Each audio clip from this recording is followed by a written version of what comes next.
Degree లేదా BTech students కి ఒక గుడ్ న్యూస్. మన కడపలో ఉన్న లోకేష్ ఇన్ఫోటెక్ వాళ్ళు కంప్యూటర్ కోర్సెస్ కి ఏప్రిల్, మే, జూన్ వరకు సమ్మర్ స్పెషల్ కాంబో ఆఫర్స్ ని పెట్టారు. Tally, SAP, advance Excel, MS Office, Photoshop, C language, Python, digital marketing ఇలా అన్ని కోర్సెస్ వీళ్ళు మన కడపలో one and only Tally official associate partner అండి. కోర్సెస్ అండ్ ట్రైనింగ్ ఏ కాకుండా టాలీ, టీఈపీఎల్ సర్టిఫికేట్స్ ప్రొవైడ్ చేసి డిగ్రీ స్టూడెంట్స్ కి ఇంటర్న్షిప్స్ తో పాటు జాబ్ వచ్చేలా ప్లేస్మెంట్ అసిస్టెన్స్ కూడా చేస్తారు. ఇక్కడ ఇప్పటికే ఆన్లైన్ అండ్ ఆఫ్లైన్ లో మన కడపలో ఉన్న కొన్ని డిగ్రీ కాలేజెస్ లో 18,000+ స్టూడెంట్స్ ట్రైన్ అయ్యి జాబ్స్ కూడా చేస్తున్నారు. 35K+ సబ్స్క్రైబర్స్ తో Tally Lokesh channel AP and TS #1 Tally YouTube channel గా రన్ అవుతుంది. అండ్ ఆల్సో వీళ్ళ మెటీరియల్ మీకు అమెజాన్ అండ్ మీషోలో కూడా దొరుకుతాయి. వీళ్ళు టాలీ సేల్స్ తో పాటు సర్వీస్ అండ్ కస్టమైజేషన్ కూడా చేస్తారు. లొకేషన్ వచ్చేసి near Apsara circle above Indian overseas bank, Obul Reddy complex, Kadapa.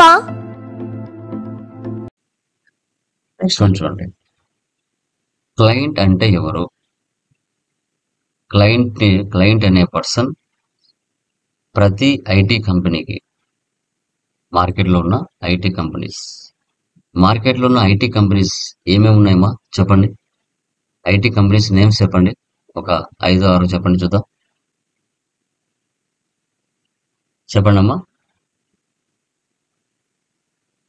Anyone? IT company names చెప్పండి. చెప్పండి గైస్. సైలెంట్గా ఉంటే ఎలాగా? రెస్పాండ్ అవ్వాలి కదా. రెస్పాండ్ అవుతాయి కదా. Sir, Cognizant, sir. Cognizant, TCS, sir. Google, Accenture. Yeah. Very good. So very good. మనకి మార్కెట్లో ఐటీ కంపెనీస్ అంటే ఏంటి?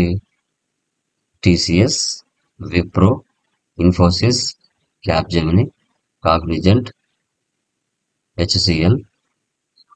ఓకే, ఇవన్నీ ఏంటి? ఐటీ కంపెనీస్ అంటాం. ఈ ఐటీ కంపెనీస్కి వర్క్స్ ఎక్కడి నుండి వస్తాయి చెప్పండి. ఈ ఐటీ కంపెనీస్కి వర్క్స్ ఏ ప్లేస్ నుంచి వస్తాయి? ఏ విధంగా వస్తాయి?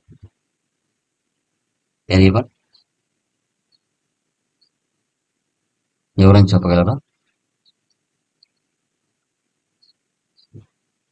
ఓకే, ఇప్పుడు మీరు చెప్పారు ఐటీ కంపెనీస్ ఫలానా అని చెప్పారు, బాగుంది. ఈ ఐటీ కంపెనీస్కి ప్రాజెక్ట్స్ రావాలి అంటే మార్కెట్లో క్లయింట్స్ అనేవాళ్ళు కొత్త బిజినెస్ అనేది పెట్టుకొని ఉండాలి, లేదా వారి యొక్క డేటాని ఎక్సెల్లోనో టాలీలోనో వాళ్ళు మెయింటైన్ చేస్తూ ఉంటారు. అలాంటి మెయింటైన్ చేసే క్లయింట్స్ ఎవరైతే ఉంటారో వారికి ఎస్ఏపి సాఫ్ట్వేర్ అవసరమై ఉండాలి. ఎస్ఏపి సాఫ్ట్వేర్ అవసరమై ఉంటేనే క్లయింట్స్కి టీసీఎస్ కంపెనీ అంటే ఐటీ కంపెనీస్కి వర్క్ ఉంటుంది, ప్రాజెక్టులు వస్తాయి. అదేవిధంగా క్లయింట్స్ అనేవాళ్ళు మార్కెట్లో కొత్తగా పర్సన్స్ రాకపోయినా, లేదంటే వాళ్ళు నాన్ ఎస్ఏపి నుంచి ఎస్ఏపిలోకి మారకపోయినా ఐటీ కంపెనీస్కి ప్రాజెక్ట్స్ ఉండవు. ఐటీ కంపెనీస్కి ప్రాజెక్ట్స్ లేకపోతే హైరింగ్ ఆగిపోతుంది. హైరింగ్ ఆగిపోతే స్టూడెంట్స్కి మార్కెట్లో జాబ్స్ అవైలబిలిటీలో ఉండవు. ఎప్పుడైతే కొత్త కస్టమర్స్ ఎస్ఏపికి మ్యాప్ అవుతున్నారో అప్పుడు ప్రాజెక్టులు ఐటీ కంపెనీస్కి వస్తాయి. ఐటీ కంపెనీస్కి వచ్చినప్పుడు మీకు వర్క్ జనరేట్ అవుతుంది. ఐటీ కంపెనీస్కి వర్క్ జనరేట్ అయితే అమౌంట్ వస్తుంది. అమౌంట్ వస్తే రిక్రూటింగ్ స్టార్ట్ చేస్తాం. అందుకే మార్కెట్లో క్లయింట్స్ అనేవాళ్ళు చాలా చాలా చాలా చాలా చాలా చాలా ఇంపార్టెంట్. క్లయింట్స్ అనేవాళ్ళు మార్కెట్లో లేకపోతే అసలు ఐటీ కంపెనీస్కి వర్కే ఉండదు. ఐటీ కంపెనీస్కి వర్క్ లేకపోతే వాళ్ళు ఎంప్లాయీస్ని రిక్రూట్ చేసుకోరు. ఇది చాలా చాలా ఇంపార్టెంట్. ఓకే, సో అసలు మనం క్లయింట్ అంటే ఎవరు అనేది మనం ఫస్ట్ పాయింట్ ఆఫ్ లో తెలుసుకుందాం.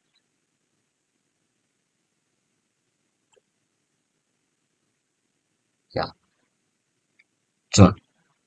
Who is a client in SAP FSO? Client is highest organization unit in SAP. Client యొక్క డీటెయిల్స్ మనం చూడాలంటే SCC4లో క్లయింట్ యొక్క డీటెయిల్స్ మనం చూస్తాం. గుర్తుపెట్టుకోండి, ప్రపంచంలో ఏ బిజినెస్ స్టార్ట్ చేసినా క్లయింట్స్ అనేవాళ్ళు చాలా చాలా ఇంపార్టెంట్, కస్టమర్స్ అనేవాళ్ళు చాలా చాలా ఇంపార్టెంట్.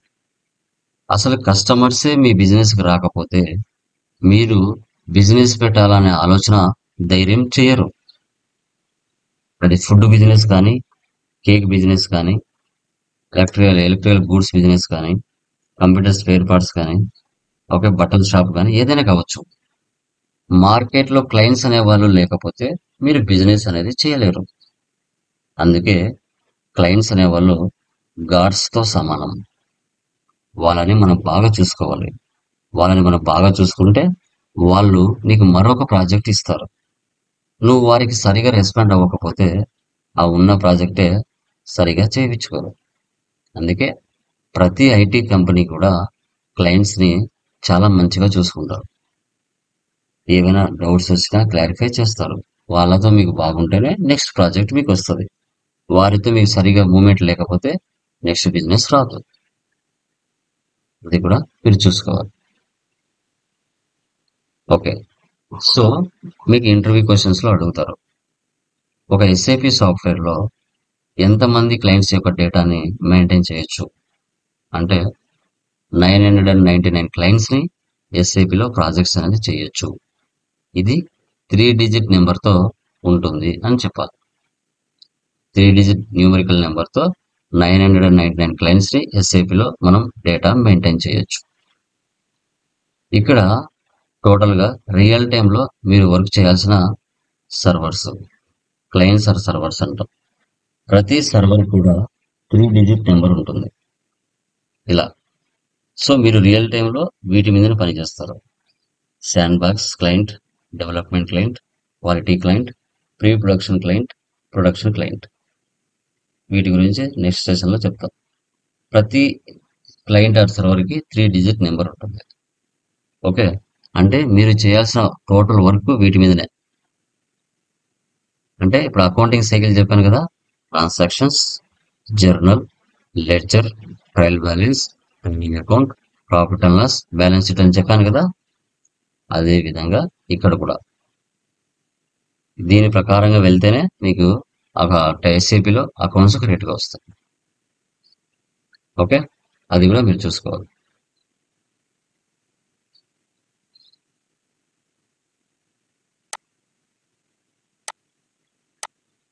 ఇక్కడ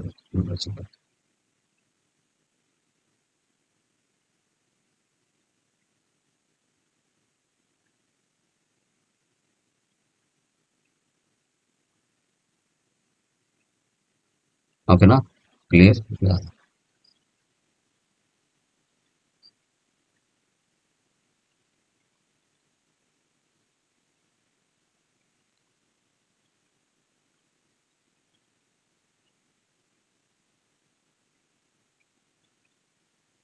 నెక్స్ట్ వన్ చూడండి. ఎంటర్. రియల్ టైంలో మీకు స్క్రీన్స్ ఇలా ఉంటాయి చూడండి. క్లయింట్ యొక్క డీటెయిల్స్ 3 డిజిట్ నెంబర్తో ఉంటుంది. 000, 001, 066, 101, 201, 301, 401. ఇక్కడ చూడండి, INR అంటే ఇండియా కంపెనీలని, అదే USD అంటే అమెరికా అని.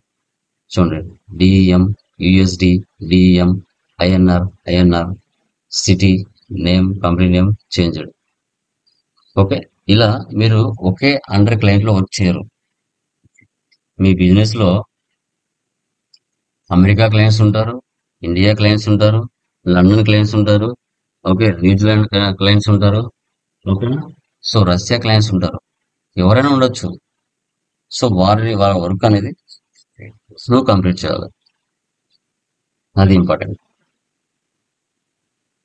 Next, clients data.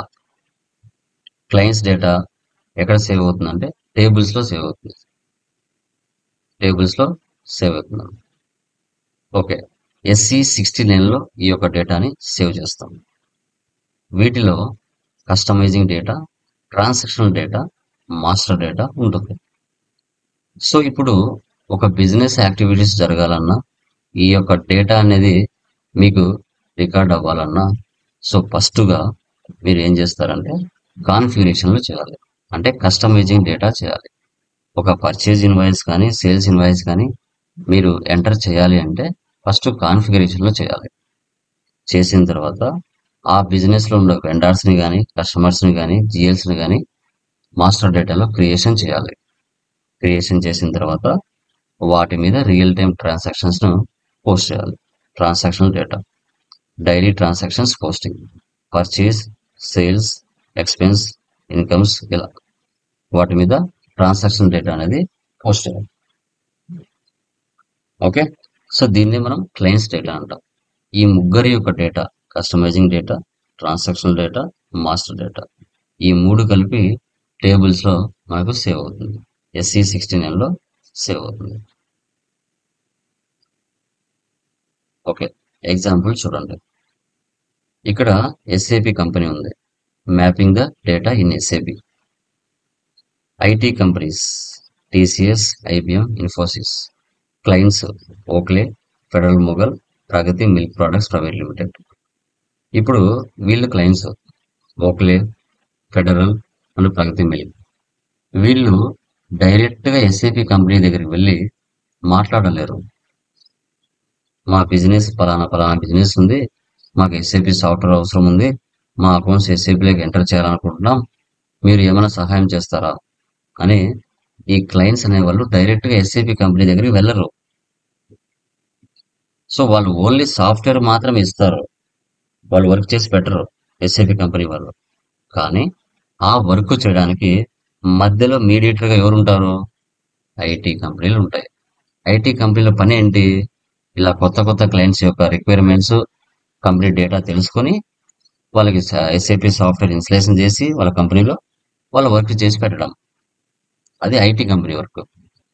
ఇలా ప్రాసెస్ అనేది జరుగుతుంది రియల్ టైంలో. సో ఈ టైప్ ఆఫ్ డేటాలలో ఎలాంటి ఎర్రర్స్ వస్తాయి అంటే మనకి 6 రకాల ఎర్రర్స్ వస్తాయి. Master data errors, configuration errors, technical errors, user mistake errors, new requirements, interface errors. So master data errors అంటే ఏంటి? It is solved by the MDM, master data management team. So we have to forward the data to MDM team to solve the errors. ఈ master data errors అనే వాళ్ళు మనకు ఒక team ఉంటుంది. ఏమైనా solve చేయాలంటే అలాంటి ఎర్రర్స్ ఏమైనా వచ్చినాయంటే వాళ్ళు సాల్వ్ చేస్తారు. Configuration errors, FI consultants have to solve these errors. ఇప్పుడు కాన్ఫిగరేషన్ అన్నీ చేశారు, కాన్ఫిగరేషన్ సంబంధించిన ఏమైనా ఎర్రర్లు వస్తే FI కన్సల్టెంట్ మాత్రమే దాన్ని సాల్వ్ చేయాలి. అందుకే మీకు లక్షల జీతాలు ఇచ్చేది. సో తర్వాత technical errors. In this type of bugs will be occurred. So we have to forward this to the ABAP team, then they solve the error. Technical teams అంటే ఏంటి? టెక్నికల్ ఎర్రర్స్ అంటే ఏంటి? SAPలో లేని ఫీచర్స్ని అబ్యాపర్ ద్వారా యాడ్ చేయించుంటాం కొత్తగా client requirements తగిన విధంగా. వాటిలో ఏమైనా ఎర్రర్స్ వచ్చాయి అంటే అది అబ్యాప్ టీం ఏదైతే ఉందో వాళ్ళు మాత్రమే సాల్వ్ చేయగలుగుతారు. వాటిని టెక్నికల్ ఎర్రర్స్ అంటాం. User mistake errors. The user have to solve this type of error. We have to guide the user to how to solve the error. ఇప్పుడు ఎండ్ యూజర్స్ ఉంటారు, వాళ్ళు కంపెనీలో వర్క్ చేస్తుంటారు, వాళ్ళు ఏదో ఎర్రర్ చేశారు, దాన్ని మనం నెక్స్ట్ టైం రిపీట్ అవ్వకుండా FI కన్సల్టెంట్ అతని ద్వారానే దాన్ని సాల్వ్ చేయించడం జరుగుతుంది. దాన్ని యూజర్ మిస్టేక్ ఎర్రర్స్ అంటారు. సో తర్వాత new requirement. As for requirement we have to add new details. This type of errors have to solve the FI consultant. ఇప్పుడు మీరు క్లయింట్ బిజినెస్లో ప్రాజెక్ట్ వర్క్ అనేది స్టార్ట్ చేశారు, వర్క్ అంతా అయిపోయింది. వాళ్ళకి ఇంకా ఏమైనా కొత్తగా అవసరమైన కొన్ని రిక్వైర్మెంట్స్, న్యూ రిక్వైర్మెంట్స్, వాటిని కూడా మనము తీసుకొని సాల్వ్ చేయాలి. వాటిని సాల్వ్ చేసి ఇవ్వాలి. వాటిని న్యూ రిక్వైర్మెంట్స్ అంటాం. సో తర్వాత interface errors. This type of errors also solved by the FI consultant. Interface errors అంటే ఇప్పుడు ఎఫ్ఐ టు సిఓకి మైగ్రేట్ చేయడం, FI to MM, FI to SD integrations ఇస్తాం. అలాంటి సిచ్యువేషన్స్ లో ఇవి కూడా ఎఫ్ఐ కన్సల్టెంట్ సాల్వ్ చేయాలి. ఇలా ఇంటర్వ్యూలో మీకు అడిగినప్పుడు ఇలాంటి టైప్ ఆఫ్ ఎర్రర్స్ ఉంటాయని చెప్పేస్తే సైలెంట్ అవుతుంది. This type of error solved by the FI consultant. వీటినే క్లయింట్స్ యొక్క డేటా అంటాం. క్లయింట్స్ అంటే ఎవరు, క్లయింట్స్ అనేది ఎందుకు యూజ్ చేస్తాం అనేది ఇక్కడ మనం తెలుసుకోవడం జరుగుతుంది. ఓకేనా, క్లియరా గైస్? ఏమైనా డౌట్స్ ఏమో దీనిలో? Anyone please confirm. అర్థమైందా క్లయింట్స్ అంటే ఏంటి అనేసి? ఎవరికైనా ఏమైనా డౌట్స్ ఉంటే అడగచ్చు. Gayatri, Bhavani, Lasya, Venkat, Nitin, Dheeraj, Arun, any doubts? అడగండి మా, సైలెంట్ గా ఉండొద్దు. క్లాసెస్ జాయిన్ అయిన తర్వాత చెప్పండి మా. సార్ నేను భవాని. సార్ జాయిన్ అయినాక వాళ్ళు అంటే ఎండ్ యూజర్ గా జాయిన్ అవ్వడమా, కన్సల్టెంట్ గా ఒకవేళ జాయిన్ అయితే వాళ్ళు ఫస్ట్ ట్రైనింగ్ ఇస్తారా సార్ 1 month అలా? ఫ్రెషర్ అయితే అంటే ఎర్రర్స్ ఎలా ఎలా రెక్టిఫై చేయాలి అది చేయాలంటే, అంటే మనం ప్రాక్టీస్ లో చేసిన స్టార్టింగ్ లో. ఫ్రెషర్ గా ఏ కంపెనీలోకి చేరైనా స్టార్టింగ్ లో మొత్తం వాళ్ళ వరకు నేర్పిస్తారు. మీకు ఏం తెలియదు, మీరు ఏం చేసినా నో ప్రాబ్లం, ప్రతిదీ ఈచ్ అండ్ ఎవ్రీథింగ్ వాళ్ళు Okay. చెప్తారు. బట్ ఎక్స్పీరియన్స్ కి వెళ్ళినప్పుడు మీకు ఆల్రెడీ అన్ని తెలిసి ఉంటాయి, ఏ విధంగా హ్యాండిల్ చేయాలన్నప్పుడు మీకు తెలిసి ఉంటుంది. సో కాబట్టి ఎవరు ఇన్వాల్వ్ అవ్వరు. బట్ కేటీ ఒకటి ఇస్తారు, నాలెడ్జ్ ట్రాన్స్ఫర్. ప్రీవియస్ కంపెనీలో చేసినప్పుడు ఒకలా ఉంటుంది వర్క్, మా దగ్గర ఒకలా ఉంటుంది. కాబట్టి సో నీకు జాయిన్ అయిన తర్వాత నీ వర్క్ రెస్పాన్సిబిలిటీ ఏంటో వాళ్ళు మీకు ఒక 1 week కానీ కేటీ ఇస్తారు. వాళ్ళ బిజినెస్ ప్రాసెస్ అంతా మీకు తెలియజేస్తారు. బట్ ఎక్స్పీరియన్స్ గా వెళ్ళినప్పుడు మాత్రం వాళ్ళు మీకు ఏమీ చెప్పరు, ఆఫీస్ వర్క్ మాత్రం చెప్తారు. Okay. ఏదైనా ప్రాబ్లమ్స్ ఏమైనా వచ్చినా అది మీరే సాల్వ్ చేయాలి. మీరే ఇంటర్నెట్ లో చెక్ చేసుకోవాలి, యూట్యూబ్ లో చెక్ చేసుకోవాలి, దాన్ని మీరు సాల్వ్ చేయాలి. ఎక్స్పీరియన్స్ అయితే. బట్ ప్రెషర్ అయితే ఈచ్ అండ్ ఎవ్రీథింగ్ వాళ్ళే నేర్పిస్తారు, దాంట్లో ఎటువంటి డౌట్ లేదు. అది ఓకే సార్, థ్యాంక్ యూ. ఓకేనా? రిమైనింగ్ గైస్ రెస్పాండ్ అవ్వాలి, మాట్లాడండి, మీకున్న డౌట్స్ అడగండి, సైలెంట్ గా ఉండొద్దు. ఇంకా నిద్రలో ఉన్నారా? మార్నింగ్ లేట్ అవుతుంది. ఓకేనా? Done guys. సో ఇది నేను వాట్సాప్ లో ఈ డాక్యుమెంట్ ఫైల్స్ సెండ్ చేస్తాను, అవి ఒకసారి డౌన్లోడ్ చేసుకుని మీరు బై హ్యాండ్ తో ఒకసారి ఆ టర్మినాలజీ వొకాబులరీ రాసుకోండి, రన్నింగ్ నోట్స్ మెయింటైన్ చేయండి. Okay, done guys, bye.